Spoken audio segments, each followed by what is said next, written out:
Praise lord. దేవునికి స్తోత్రం, ఆయనకి మహిమ కలుగును గాక. ఆమేన్, హల్లెలూయా. మీ అందరికీ నా హృదయపూర్వకమైన కృతజ్ఞత పూర్వకమైన విరిగి నలిగిన హృదయముతో కూడినటువంటి కన్నీటి వందనం.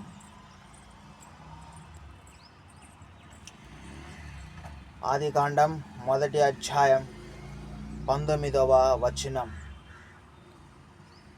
అదేమనగా, అస్తమయమును ఉదయమును కలుగగా 4వ దినమాయెను. ఇవి దేవుని చేవ్రాతతో వ్రాయబడి నీకిచ్చినటువంటి దేవుని వాక్కు చేవ్రాత.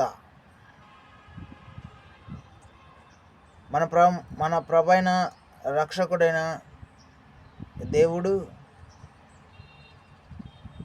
వరుస క్రమముగా చేసుకుంటూ వస్తున్నాడు. క్రమము చొప్పున ప్రతి అక్షరము రాయువాడు, క్రమము చొప్పున ప్రతి కార్యము చేయవాడు, క్రమము చొప్పున ఆయన తేట తెల్లగా తెలియపరచువాడు. వెలుగుని, ఆకాశమును, సృష్టిని సమస్తమును సృజించి ఒక క్రమబద్ధముగా వాటికి పునాదులు వేయిచూ వచ్చుచున్న దేవుడు.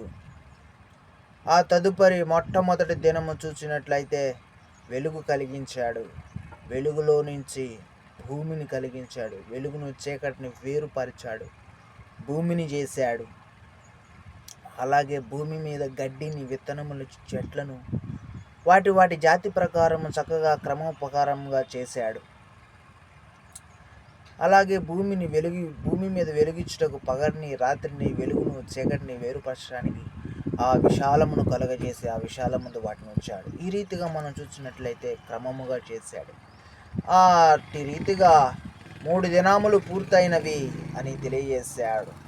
మరి ఈ వచనం మనకు తెలియజేసినదేమగా, దిగ్విజయంగా, విజయవంతంగా 4వ దినం సంపూర్తి చేయబడింది.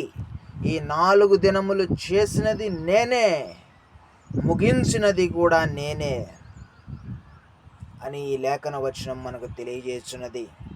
అయితే దేవుని లేఖ ప్రకారం, వాక్య ప్రకారం, ఆయన చేవ్రాత ప్రకారం అస్తమయముతో మొదలై ఉదయముతో ముగుస్తున్నది ప్రతి దినమును.